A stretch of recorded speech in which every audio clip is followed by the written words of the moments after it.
Al-Kisah, ada seorang pemuda Madinah yang pekerjaannya sebagai penggali kubur. Pemuda ini gemar mencuri barang-barang berharga yang dikuburkan bersama mayat. Tindakan ini dilakukan ketika keluarga jenazah meninggalkan kuburan.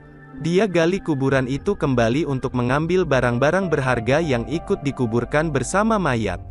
Tapi sebelum melanjutkan kisah selengkapnya, sahabat Serambi Kalam bisa menekan tombol subscribe dulu ya, agar channel ini semakin berkembang dalam menyebar dakwah Islam.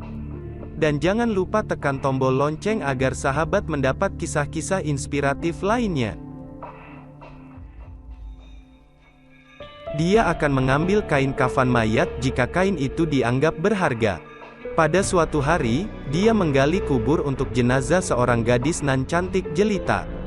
Begitu suasana sepi, ia menggali kembali kuburan gadis itu. Ia ambil kain kafannya. Matanya nanar melihat indahnya tubuh sang gadis. Ia pun melampiaskan syahwatnya kepada mayat tersebut. Usai menggauli mayat itu, pemuda ini sangat gelisah. Ia merasa dikejar-kejar dosa. Ia pun datang ke Masjid Rasulullah di Madinah. Di sana ia ketemu Umar bin Khattab. Setelah mengucapkan salam kepada Umar, ia bertanya dengan cemas dan hati-hati. "Apa pendapat Anda jika ada seseorang yang berzina?" tanya pemuda itu. "Jika dia sudah menikah, ia dihukum rajam sampai mati. Jika ia belum pernah menikah, maka akan dicambuk 100 kali dan diusir dari kampung selama 1 tahun, jawab Umar tegas. "Lalu, bagaimana jika seseorang itu menzinai mayat dan ia belum menikah?" tanya pemuda itu. Sejurus kemudian Umar terdiam. Bulu kuduknya berdiri mendengar pertanyaan pemuda tersebut.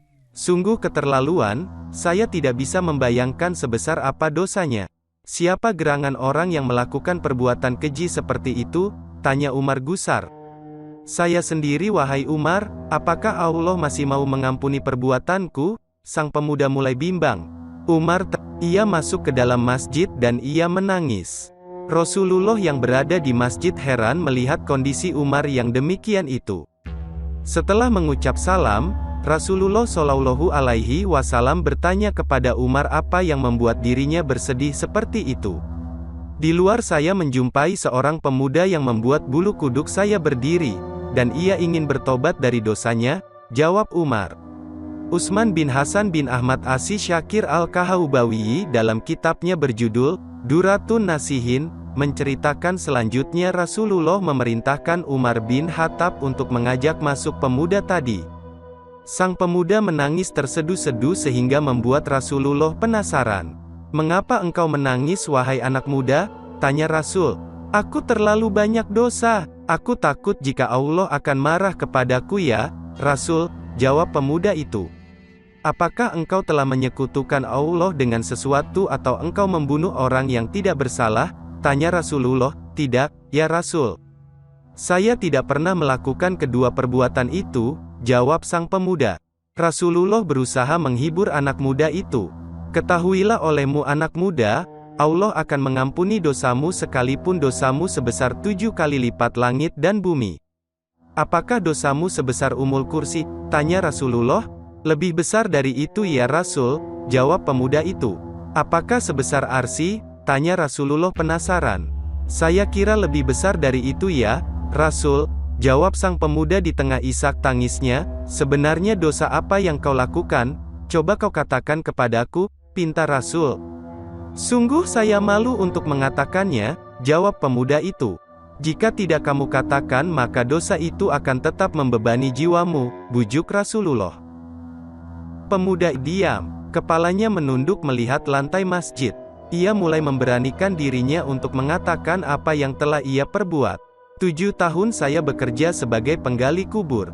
Suatu ketika ada mayat kaum Ansor. Ia masih gadis dan sangat cantik. Secara diam-diam saya menggali kuburannya lalu kubuka kain kafannya. Awalnya saya ingin meninggalkannya tetapi syahwat saya bergelora. Maka kulampiaskan syahwatku dengan menzinahi mayat itu sampai puas.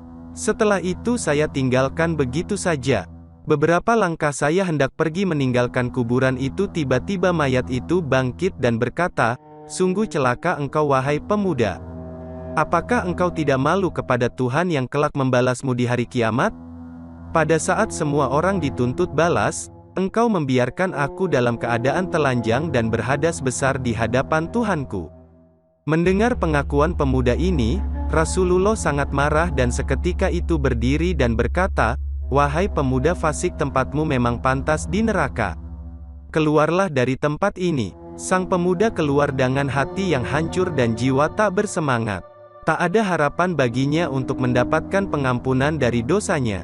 Sebenarnya ia ingin bertobat dengan sebenar-benarnya kepada Allah. Dia terus melangkah tanpa tahu arah dan tujuannya.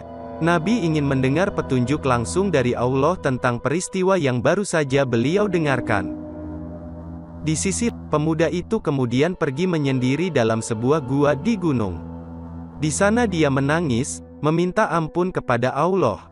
Dia bersumpah tak akan keluar dari gua sebelum Allah memaafkannya dan menyampaikan ampunannya itu lewat Rasulullah Shallallahu Alaihi Wasallam. Setelah 40 hari, tubuh dan wajah pemuda itu berubah drastis. Selama di dalam gua, dia hanya bertahan hidup dengan makanan yang dia temukan dalam gua. Ia berdoa, "Oh Tuhannya Nabi Muhammad, Tuhan Nabi Adam dan Hawa, jika aku telah Engkau ampuni sampaikanlah kepada Nabi Muhammad dan para sahabatnya. Namun jika kau menolak tobatku ini, bakarlah aku di dunia dan bebaskan aku dari siksa di akhirat. Sungguh saya tidak akan sanggup menerima siksamu di akhirat kelak." Bersamaan dengan itu Allah mengutus malaikat Jibril untuk menemui Rasulullah Shallallahu Alaihi Wasallam. "Wahai Muhammad, Allah menyampaikan salam kepadamu." Dan Allah bertanya, "Apakah engkau yang menciptakan makhluk?" tanya malaikat Jibril. "Allah yang menciptakan diriku dan semua makhluk," jawab Rasulullah. "Apakah engkau yang memberikan rezeki kepada mereka?" tanya Jibril. "Tidak. Hanya Allah yang mampu memberikan rezeki kepada makhluknya," jawab Rasulullah.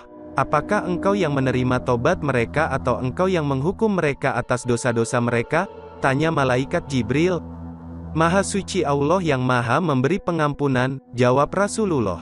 "Wahai Muhammad, Allah berfirman, maafkanlah hambaku, karena aku telah mengampuninya," kata malaikat Jibril.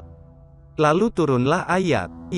"Dan orang-orang yang apabila mengerjakan perbuatan keji atau menganiaya diri sendiri, mereka ingat akan Allah, lalu memohon ampun terhadap dosa-dosa mereka, dan siapa lagi yang dapat mengampuni dosa selain daripada Allah? Dan mereka tidak meneruskan perbuatan kejinya itu, sedang mereka mengetahui." Quran Surat Ali Imran ayat 135. Selanjutnya, Rasulullah Shallallahu Alaihi Wasallam memanggil pemuda tersebut dan memberitahukan bahwa Allah telah mengampuni dosanya dan menerima tobatnya. Tak lama kemudian pemuda ini meninggal dunia.